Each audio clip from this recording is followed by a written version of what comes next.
Marcos TV at your service. Today's vlog is about magluluto tayo ng pork curry a la Korean dish. Ayan guys, ayan. Ang ating gagamitin, syempre, any kind of pork. Kung meron kayong pork dyan, ayan. Syempre, minced garlic, chopped onion, and then zucchini or ang pumpkin. Pumpkin po sa ating yan, ayan. Carrots, sliced carrots. And then, ang ating potato or ang tinatawag na patatas. Ang patatas po, tip po yan, guys, ay ibawad po natin ang patatas para po yung starch niya, cornstarch niya, di ba, ano siya masyado. So, ayan, ang otogi curry powder ang ating gagamitin. So, ayan, salt, ayan. Ayan ang ating malinis na kawali. Ayan, magluluto na tayo ngayon, guys. So, painitin na natin yung ating kawali. Ilalagay na natin ang ating pork. Any kind of pork ang sinasabi ko sa inyo. Pwedeng giniling, pwedeng belly. Basta yung mga malalambot na parte na pork. At saka, hiwaan nyo ng maliliit, guys, para tipid at saka madali siyang maluto, hindi siya mahirapan. Kasi pag malalaking hiwa siya, guys, napakahirap niyang palambutin. At saka lugi kayo, guys. Pag kinuha nila yung isang hiwa, nun, malaki na. So, pagka ganito maliliit, guys, tipid na tipid siya, guys. Ayan. Sasangkutsa natin siya or igigisa natin siya sa sarili niyang mantika. Para yung kasabihan, guys, na iginisa mo ang sarili mo sa iyong sariling mantika. Tama ba yun? Ewan ko ba kung tamang kasabihan yun. Ayan, guys. Ayan, nagisa na natin siya sa sarili niyang mantika. Lagyan natin ng konting oil.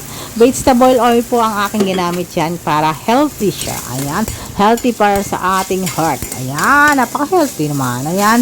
Kailangan lang natin ng konting mantika kasi para hindi po magdikit-dikit sa kawali or sa mga wok na pinagagamitan nyo. So, ayun lang. So, ayan, isang kutsa mo ng isang kutsa yan, guys, hanggang maging brown o ang literal na iginisa sa sariling mantika. After nyan, guys, syempre, lalagyan natin ang ating minced garlic. Alam, grabe, ang amoy nito. Pag kayo'y nandirito, ang amoy, grabing amoy. Napakabango ng amoy niya. Yung aroma ng bawang, yung mga grabe talaga. Kung kayo'y nandirito, matatakam kayo talaga, magugutom kayo. Syempre, nakikita nyo pa lang yan. Pero pag naamoy nyo, ang pagluluto nito, grabe, masasabi nyo sa sarili nyo na, wow, ang sarap-sarap ng amoy. So, I love garlic. Kayo din ba? Love nyo yung garlic. Ayan, nagtututong-tutong na siya, guys. Ayan, nakikita nyo. After nyan, guys, ibudbud na natin ang ating carrots. Ang ating carrots na chinug-chug ng konti. Konting carrots lang ginagamit ko kasi hindi ako masyadong carrots. Mas gusto ko ang carrots pagkasariwa siya, guys. Ayan, ilalagay na natin ang ating potato. Mas maraming potato, guys, kasi mas masarap yung potato. At saka lalo-lalo mga bata, gusto nila ang potato. Ayan, pwede rin po itong dish na to para sa mga diet. Yung mga nagda-diet po dyan. Yung mga nagtitipid kasi napakatipid talaga ng ulam nito, guys. Ayan, sa mahal na mga bilihin ngayon, kailangan natin magtipid. Ayan, nakikita nyo, guys. Ayan, sinangkot siya, guys. Syempre, after nyan, nilagay ko na ang white onion. Bakit white onion ang ginagamit ng mga Korean? Karamihan sa kanila is white onion kasi po yung white onion ang kanilang natatanim sa kanilang mga lugar sa Korea. Hindi ka, guys, sa atin is yung brown onion, yung onion ng parang diba, yung amoy niya tsaka natapang ito talagang maganda ito, perfect siya dito sa mga lutuin na gato kasi hindi siya ganong maamoy tsaka yung lasa niya is masarap, perfect siya sa kulay. So after yan, guys, ayan, nilalagyan ko na siya ng 3 tasang tubig. So, ayan, sa akin, guys, ang ginawa ko is 3 tasang tubig ang ginawa ko. Kung kayo ang magluluto, depende po sa gusto nyong dami ng tubig. Kung gusto nyo pong marami sabaw, go on. Kung gusto nyo naman pong konti lang pong sabaw, gusto nyo saucy, ayan, go on. Walang dyan. Basta't malalasahan mo dapat yung curry, diba? Ayan, nasa inyo yan kung anong gusto nyo. Wala tayong pakalamanan. Ayan, ganun tayo, guys. Ayan, nag-hi ako dyan para ipapakita ko sa inyo na ako talaga ang legit na nagluluto, guys. Hindi ko ninakaw, hindi ko ni-reuse, hindi ko yan kinopya ang video na ito. Ako talaga ang nagluluto, guys. This is my original. Kasi merong mga nagda-download ng aking mga lutuin, guys. Kaya pinapakita ko ng aking pagmumukha ngayon. Kasi luging-lugi ako din download nila at ipinopost yata nila, guys, ang aking mga lutuin. Pang-chef kasi itong aking mga lutuin, guys. Kahit na nakikita nyo chef, para nakikita nyo lang ng chef, ako is chef. Chef ba? Chef! Hindi po ako cheap guys. Ayan. Kaya yung aking mga luto yun pang cheap talaga siya. Kaya noon hindi ko nilalagyan ng pangalan, pero ngayon natuto na ako, nilagyan ko na ng pangalan sa gitna.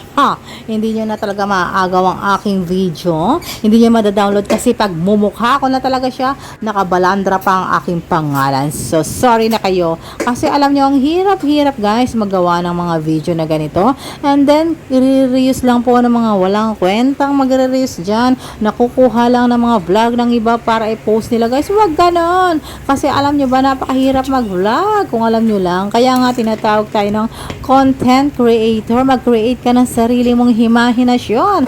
Mag-create ka ng mga gusto mo. Yung sarili mo, hindi mo nanakawin o aagawin na ang gawa ng iba kasi pag nanakaw na yan guys. Kaya nga merong copyright, merong use, reuse. Pero si Whitey, pag reuse na talagang may demonetize niya kayo guys. Kasi hindi niya kayo, pinapumper na ganyan kasi yan, is bawal sa kanya. So, maging tayo guys, kasi kawawa yung mga gumagawa ng original content. So, ayan, ang daldal ko na. So, ayan, binudbud ko na ng paunti-unti ang ating Autoge Curry Powder. Autoge po ang binibili kong product. Yung pangalan po kasi na Autoge, yun po yung brand name. Yung brand name ng Autoge, alam nyo po guys, grabe, masasarap yung mga gawa niya. Kaya Autoge ang binibili nila karamihan sa Korean grocery. Kasi depende po yan sa pangalan ng brands, diba? May mga brand. Pero ito yung masarap. So, sa ating curry powder, meron din pa rin silang curry cubes. Parang kagaya ng chicken cubes, mga ganon, pero curry cubes yun. Mahal siya. Parang chocolate, pero wala ako nakitang ganyan. Papakita ko sana sa'yo. Next time, lulutuin ko ganon yung cubes naman. So, ayan, bimubudburan ko pong paunti-unti siya. Ay, hindi natin yung bibiglain. Kagaya yan, tips ko po sa inyo, huwag nyong bibiglain pagbuhos agad ang inyong mga ingredients. Any kind of ingredients, condiments, o yung mga sausawan, mga dyan, dapat unti-unti kasi pag once na maalat na siya, hindi mo na siya mababalik. Sayang, di ba? So, ayan, wag tayo magsasayang, kaya konti-konti lang. Tipid tips yan, wag mong bibiglain. Tipid. Kagaya ng mga chef na yan, nila lang, di ba? Hindi rin nasa iyo, depende rin yan sa panlasa mo, di ba? Kaya, hindi depende. At saka tip guys, para madali siyang makulot, takpan natin ang ating mga niluluto. Ayan, takpan mo, and medium fire lang ang gamitin mo, hindi malakas, kasi pag malakas yung gagamitin mo, hindi siya yung luto niya is hindi ganun tsaka mawawala na siya na agad ng sabaw.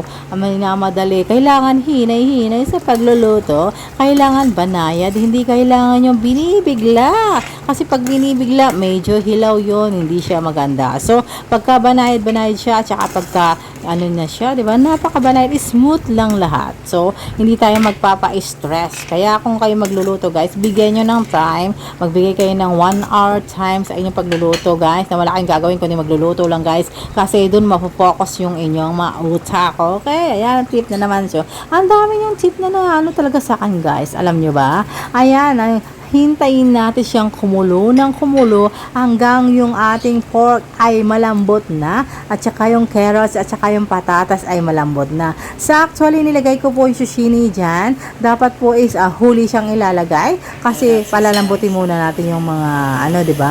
Kasi kailangan yung sushini hindi siya lata. So ihuhuli mo po siyang ilalagay. So ayan guys, pakikita nyo naman malapot-lapot na siya ng konti. Gusto ko ganyan lang kalapot yung aking gagawin. So ayan, kung nandirito lang kayo guys, napakasarap ng amoy nito guys. Dito talaga walang diet. Tip number 5 pala guys. Ito guys ay pwede po sa mga diet. Mga nagda-diet po dyan, yung mga friendly, yung mga vegetarian, pwede po yan. Ayan po ang aking finished product na ganyan guys. Ayan, ang aking pork curry a la Korean. So, atin ang titikman guys kung ito ay masarap. So, ayan, i-judge na natin guys. Syempre guys, aking niluto to. Titikman natin para makita nyo na kinakain ko mismo ang aking niluluto. Ayan guys, unang tikim para sa inyo mga kaborbolen. Ayan, para sa inyo mga kaborbolen. Napakainit pa niyan pero matakaw ako. Ayan, gusto kong ipakita agad sa inyo. Syempre, ihip-hip naman tayo guys. Ayan, pangalawang so para sa mga malaguchis makers ko dyan. Ayan, ninanamnam ko yan guys. So ayan, please subscribe naman kayo sa akin channel guys, and follow me naman sa aking FB page din guys, sa aking mga ginagawa ngayon guys. Ayan, sa ating masarap po talaga siya.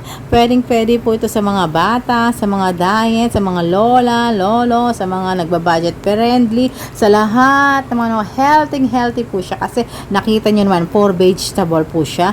And then kung yung mga po vegetarian, tatanggalin lang po ninyo ang pork.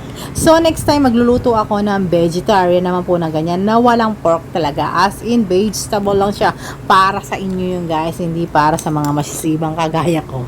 So ayan guys, ang aking vlog for today, napakasarap niya, napakabango, ng curry pork curry ala Korean.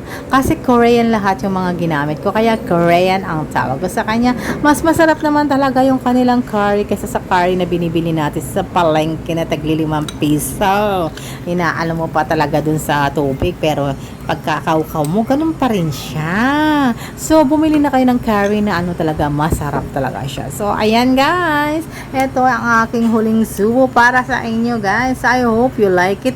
I hope makakapagluto kayo nito guys, ng aking nilutong pork curry powder na napakadaldal po guys. I hope marami din kayo natututunan sa aking mga vlog. So please keep sharing, and thank you so much. Approve.